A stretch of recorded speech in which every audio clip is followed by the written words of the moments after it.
ವಿರಾಜಪೇಟೆಗೆ ಬಂದವರಿಗೆ ತರಹೇವಾರಿ ಮಾವು ಎಲ್ಲರಿಂದ ಕೈಬೀಸಿ ಕರೀತಾ ಇದೆ. ಆಘ್ರಾಣಿಸಿದರೆ ಆಹಾ ಮಾವಿನ ಸುಮಧುರ ಪರಿಮಳ ಎಲ್ಲರನ್ನ ಆಕರ್ಷಿಸ್ತಾ ಇದೆ. ಬಂದವರು ಲಕೋಟೆ ಪೂರ್ತಿ ಮಾವಿನ ಹಣ್ಣನ್ನ ಕೊಂಡೊಯ್ಯುವ ದೃಶ್ಯ ಕಂಡುಬರ್ತಾ ಇತ್ತು.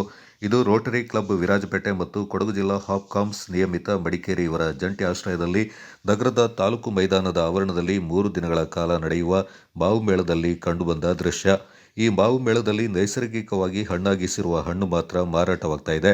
ಕನಕಪುರದಿಂದ ಆಗಮಿಸಿರುವ ರೈತರು ಇಲ್ಲಿ ಹಣ್ಣು ಮಾರಾಟ ಮಾಡ್ತಾ ಇದ್ದಾರೆ. ಮೇ 30ರವರೆಗೆ ಈ ಮೇಳ ಇರಲಿದೆ. ಬಿರು ಬಿಸಿಲ ಮಧ್ಯೆಯೂ ಮಾವು ಮೇಳಕ್ಕೆ ಉತ್ತಮ ಪ್ರತಿಕ್ರಿಯೆ ವ್ಯಕ್ತವಾಗಿದ್ದು, ಗ್ರಾಹಕರು ಉತ್ಸಾಹದಲ್ಲಿ ಮುಗಿಬಿದ್ದು ಖರೀದಿಯಲ್ಲಿ ತೊಡಗಿದ್ದು ಕಂಡುಬಂದಿದೆ. ರಾಮನಗರ ಜಿಲ್ಲೆಯ ಕನಕಪುರದ ಈ ರೈತರು ನೈಸರ್ಗಿಕ ವಿಧಾನದಲ್ಲಿ ಯಾವುದೇ ಕಾರ್ಬೈಡ್ ರಾಸಾಯನಿಕ ಬಳಸದೆ ಮಾವಿನಕಾಯಿಯನ್ನು ಹಣ್ಣಾಗಿಸ್ತಾರೆ. ಕೊಯ್ದ ಕಾಯಿಗಳನ್ನು ಮಣ್ಣಿನ ಮನೆಯಲ್ಲಿ ಮುಚ್ಚಿಡುತ್ತಾರೆ. ಆಗ ಬೆಚ್ಚಗಿನ ವಾತಾವರಣದಲ್ಲಿ ಮಾವು ನೈಸರ್ಗಿಕವಾಗಿ ಹಣ್ಣಾಗುತ್ತೆ. ಹಾಗೆ ಹಣ್ಣಾಗೋ ಮಾವಿನ ರುಚಿ ಸಿಹಿ ಇರುತ್ತೆ.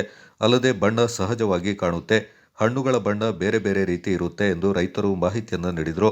ಮೇಳದಲ್ಲಿ ವಿವಿಧ ತಳಿಗಳಾದ ಅಲ್ಫೋನ್ಸ್, ಬಾದಾಮ್, ಮಲ್ಲಿಕ, ರಸಪುರಿ, ಮಲಗೋಬ, ಸಿಂಧೂರ, ಕಾಳಪಾಡಿ, ತೋತಾಪುರಿ, ಬೆಂಗನ್ಪಲ್ಲಿ, ಶುಗರ್ ಬೇಬಿ ಇತ್ಯಾದಿ ಮಾರಾಟವಾಗ್ತಾ ಇದೆ. ಅಲ್ಲದೆ ವಿಶೇಷವೆಂದರೆ ಕೆಲವೊಂದು ವಿಶೇಷ ಮಾವಿನ ತಳಿಗಳನ್ನು ಪ್ರದರ್ಶನಕ್ಕೆ ಕೂಡ ಇರಿಸಲಾಗಿದ್ದು ಜನ ನೋಡಿ ಖುಷಿ ಪಡ್ತಾ ಇದ್ದಾರೆ. ಒಟ್ಟಿನಲ್ಲಿ ಉತ್ತಮ ದರದಲ್ಲಿ ಮಾವಿನ ಹಣ್ಣು ಲಭ್ಯವಾಗ್ತಾ ಇದ್ದು ವಿರಾಜಪೇಟೆ ಜನತೆ ಹಣ್ಣುಗಳ ರಾಜನ ಖರೀದಿಯಲ್ಲಿ ಮುಗಿಬೀಳ್ತಾ ಇದ್ದಾರೆ.